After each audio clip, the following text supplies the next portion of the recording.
It's that time of year again. A new 5-star unit will be added to the standard pool, and you're probably wondering, what is up with Yumemizuki Mizuki? With a name like that, she has to bring something unique to the game, right? Well, the truth is, she does in fact offer a one-of-a-kind buff that actually enables quite a few new teams, but at the same time, she is also kind of in a weird spot. And so in this video, I am going to showcase C0 Yumemizuki Mizuki. I'll explain to you her damage potential, how simple her build is, and what value does she actually bring to team comps. Okay, so first of all, this video contains footage from the creator experience server, which means content shown here is subject to change. However, I finally get to have some sleep instead of working all night on a video. Anyway, for this showcase, I'll be using the trusty Viridescent Vidrier, also known as VV set, and the main stats are going to be Elemental Mastery on Sands, Goblet, and Circlet. Notice how she ends up with a perfectly round 1000 EM stat? Nice! However, keep in mind, thanks to her second passive talent, whenever anybody in team deals Pyro, Hydro, Cryo, or Electro damage while she's using her skill, Mizuki gains 100 EM for 4 seconds. But essentially, this is like a permanent plus 100 Elemental Mastery she will get to utilize with every team, so treat her as having 1100 EM. Now, she's also using R5 Sacrificial Fragments Catalyst, but I'll also talk about other options later on because there are a few interesting things I've uncovered. Finally, her skill and burst are raised to level 9, and she's Constellation 0, although since Yumemizuki will be joining the standard pool after 5.5 update, I will explain to you her Constellations potential in a few minutes, and I highly recommend for you to stick around till that part. Okay, so starting off with her normal attacks. They are pretty elegant, but also pretty mid, to say the least. Obviously, the advantage of being a catalyst means you can pull off some shenanigans in rotations to quickly apply animo, but that's all there is to them. Although her charge attack is quite beautiful. So then, what's so special about this clinical psychologist? Well, it all has to do with her skill. You see, when you activate it, it initially deals small amount of animo damage, and then quite literally, she just starts floating around by entering a state called Dream Drifter, ready to serve a platter of snacks, drink, and a boiled little creature in a cup? Anyway, if you don't press anything, she will just keep floating in one direction. So you do need to control her movement, but aside from that, you also cannot attack with her, so no normal or charge attacks. Instead, what she will do is shoot this little cloud attack every 0.75 seconds or so. And of course, due to incredibly low multipliers, it's gonna feel as impactful as giving a paper cut to a Harbinger. However, this skill actually has a very unique boost effect. For every 1 elemental mastery she has, swirl damage for everyone increases by 0.42% or 0.45% at levels 9 or 10. So with 1000 EM as an example, that would be 420% swirl damage boost. But does this mean she will deal 5 times stronger swirls? Nope. Instead, it's gonna result in about 70% higher swirl damage on average. You can see on the left her regular swirls hit for roughly 6900 damage, and then when she's in the skill's Dream Drifter state, swirls hit for about 11800 damage. Now, that's decent, but not the most amazing boost to be honest. However, I'll mention this quite a few times throughout the video, but basically, Yumemizuki is just not that great against single targets. And that's because swirls become much more potent against 2 or more enemies. As an example, our favorite punching bag, the dragon, gets hit once every swirl, so 11.8k damage, and that's it. However, if you go up against 2 targets, who are standing not that far away from each other, AoE swirls actually trigger several times. The limit is 2 swirl attacks from each reaction at most, no matter how many enemies are hit, but in this 2 mob example, both get hit for 11.8k damage twice, so each takes 23.6k damage, or effectively, Mizuki's single AoE swirl dealt about 47.2k damage if we combine all of it. However, this won't happen all the time, but I am showing the best case scenario, so I really hope you can see from this example, she's just not gonna be a great unit to go up against a single target, unless we get to fight 2 or more bosses at the same time to trigger those AoE swirls. But going back to her skill, you'll notice the duration is very short, only 5 seconds. However, thanks to her first passive, when in Dream Drifter state she triggers a swirl, the skill's duration extends for 2.5 seconds up to 2 times. So, more or less, you can always expect this skill to last 10 seconds while in combat. The 5 seconds duration, in my opinion, is just a boring way to limit her exploration outside of combat, since it is pretty unique because she cannot lose elevation, and instead, you can see her floating above like this. It's a pretty nifty way to cross small gaps, and what's quite hilarious to me is that if she does get hit during combat and launched into air, she still maintains the new elevation, so by getting smacked around, she can actually start flying quite high. Still, because you cannot do anything other than float around, dodging actually doesn't reduce the skill's duration, stun. So it's like a cursed monkey paw. You gain better survivability thanks to dodging while the skill lasts, but in exchange, you cannot do normal or charged attacks. And she does have to pay the price for this when I talk about team comps and some of the limitations that come with it. Finally, moving over to the last part of the kit, the burst. It has a 60 energy cost, so not the cheapest, and when you use it, it will initially deal AoE animal damage, and then summon this mini Baku, who will every 1.5 seconds spawn a snack. When you walk over it, if the current character's HP is above 70%, an explosion happens and AoE animal damage is dealt. Obviously, yet again, very small number, but relevant to trigger swirls. However, if the active unit has less than 70% HP, then the snack will heal, and with 1000 EM as an example, that would be around 2859 heal. But if it's Mizuki herself who picks it up, then she gets healed for double amount. So pretty nice overall. Now walking around and picking up these snacks would be a bit obnoxious, not gonna lie. So luckily, when she's actually using the skill, the pickup range is much bigger. And even when there was tons of chaos happening in fights, I never had a problem picking these up, even when moving around randomly. Oh, and one last thing to mention, the burst does have a bit of crowd control built into it, but the pull strength is just not that amazing, so just treat it as a little bonus. Still, you'll definitely want to trigger this burst every rotation, so if you go with triple EM build and don't have it ready when you switch to Mizuki, going with energy recharge Sans is fine. But the reason why sacrificial fragments is pretty nice on Mizuki is that, yes, you can cast the skill for the second time, and while I wouldn't recommend staying on the field for too long with her in places like Abyss, she does generate 4 particles within 3 seconds after casting her skill. So after 4 particles come her way, you can immediately tap the skill to end it and tap again to start a new Dream Drifter state to gain 4 more particles, which actually fixes her energy regen requirements quite well. Otherwise, also look out for energy recharge substats, those are great too, besides getting elemental mastery on Flower and Feather. Okay, so the big question now, what is Yumemizuki's damage potential? Because by having such a ridiculous name, surely she can put out some ridiculous numbers, right?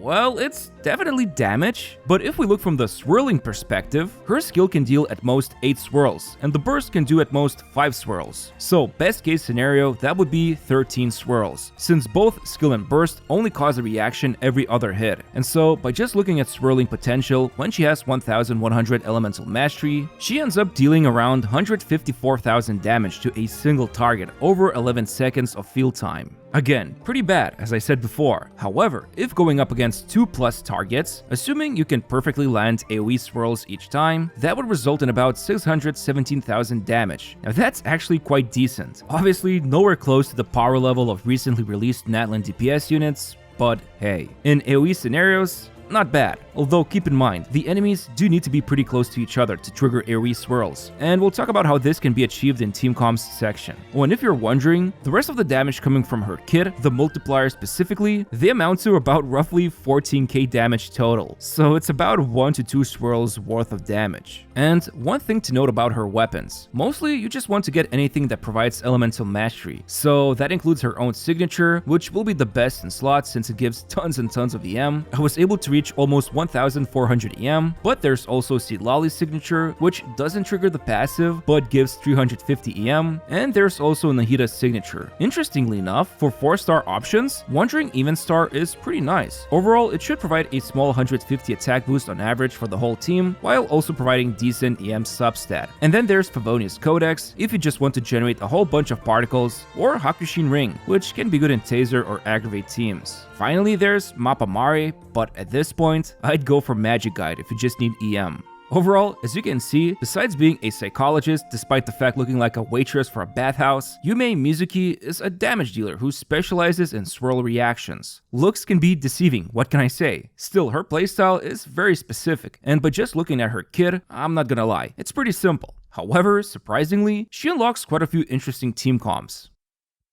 Let's first get the basic stuff out of the way. Yes, she's going to be pretty great both in Taser and Aggravate teams. Now, in Taser comps, the usual problem of being countered by a single mob still exists, and since Mizuki kinda sucks against a single target, Taser is perfect for her when you want to beat up 2 or more mobs at the same time for big swirl damage. Still, remember how I mentioned that cursed monkey paw effect? Well, because she cannot do normal attacks, the core members of Taser cannot be used with her. Since Xingqiu's, Yalan's, and even Beto's those burst coordinated attacks will not be triggered by Mizuki, sadly. Okay, so what's the solution? Well, for Hydro, more or less, Furina is the best choice. She will probably reduce the amount of swirls on Mizuki burst by a few since HP will get drained, but otherwise, you could also use Kokomi's Jellyfish or Ayato's burst, but probably a bad idea. And there's also Barbara for a low budget choice. And then as for Electro teammates, best ones are going to be Fischl, Yamiko, and Auroran, but Lisa also works fine. So just pick a combination of two of them. Like, honestly, I expect Furina, Fischl, and Auroran to be pretty popular team comp for Mizuki. Also, I want to quickly mention this, in the 5.4 creator experience server, Abyss footage is permitted, but only in the first chamber of first sight of floor 12. Although, keep in mind, this cycle of floor 12 actually provides 600% swirl damage boost to the active character. So yeah, that's about 50% additional boost damage to all her swirls, and if we go by the previous total damage example on 2 enemies, that will go from 617k to about 920k damage, so a very noticeable boost. And so please don't treat this Abyss footage as gospel. Yes, she can hit pretty hard on the first side with swirls, but this does not represent her actual strength out in the open world or other Abyss cycles where this buff won't be apparent. Anyway, with this disclaimer out of the way, the other team comp that she will thrive in will be Aggravate comps. Although if you use someone like Nahida, keep in mind her Dendro application is extremely greedy, and you'll need good Electro applicators to maintain Aggravates, or go with another Dendro unit, or even units like Kirara or Kali. Still, keep in mind anyone who can boost Elemental Mastery for Mizuki will be pretty good teammate overall. Or if there's anyone who can reduce the resistance on enemy further will also be great, because if we go back to the roots of this game, transformative reactions such as Swirl only care about 3 things: the character's level, their Elemental Mastery, and the enemy's resistance. That's it. So if you're causing Cryo Swirls, Cryo Resistance Shred can be a great way to further boost Swirl damage. But why do I even mention this? Well, you see, I believe Mizuki actually gives a new second purpose to a couple of units. You probably didn't catch this the first time I said it,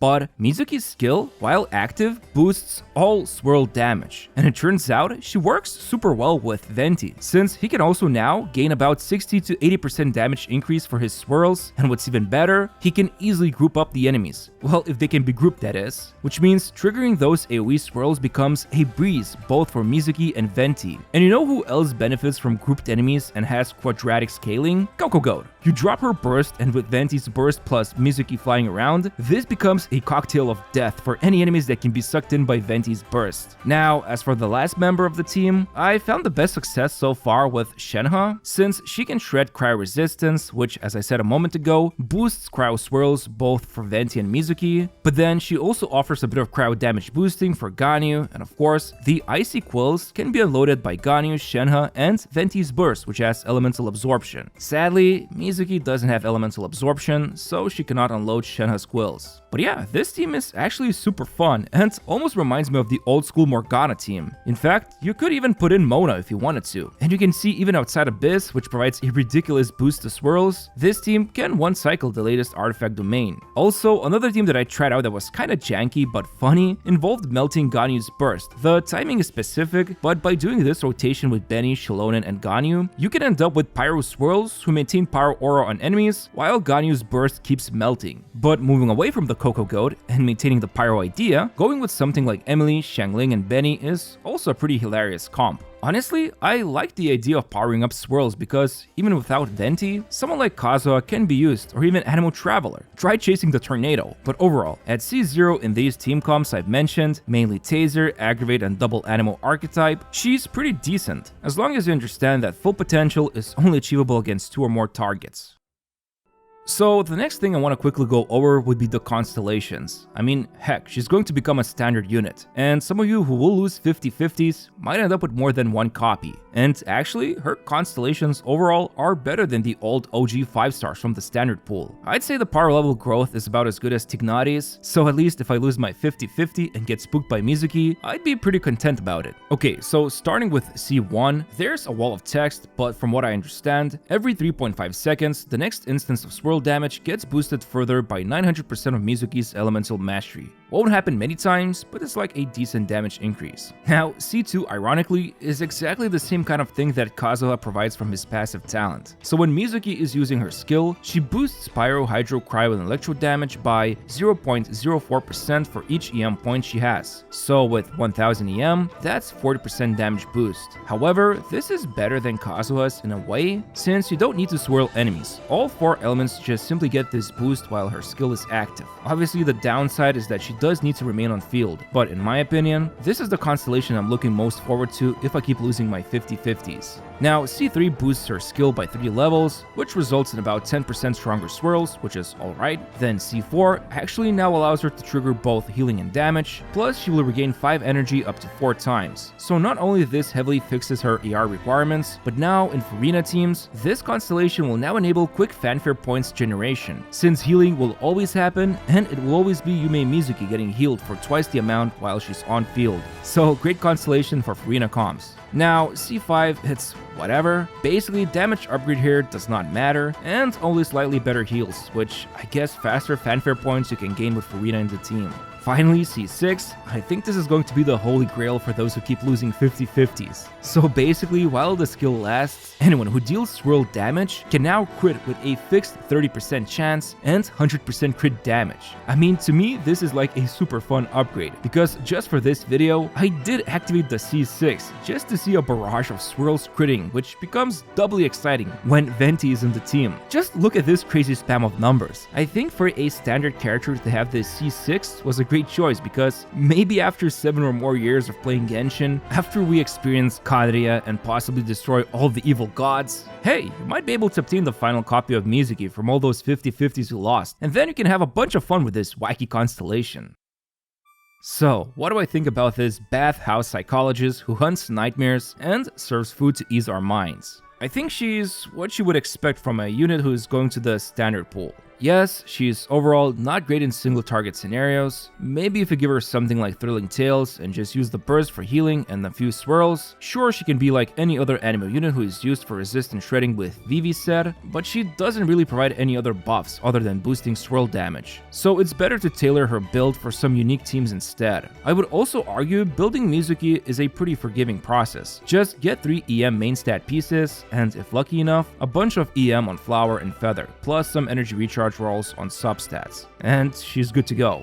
I mean, overall, she does feel like more of a leisure unit than a serious pick for Abyss, but as long as Hoyo designs future floors with multiple enemies, she should be pretty decent with teams I've showcased. Anyway, that's pretty much it. Hope you had fun with this video or learned something useful, and as always, I'd really appreciate it if you could press the like button and subscribe to my channel. Thanks, and see you very soon.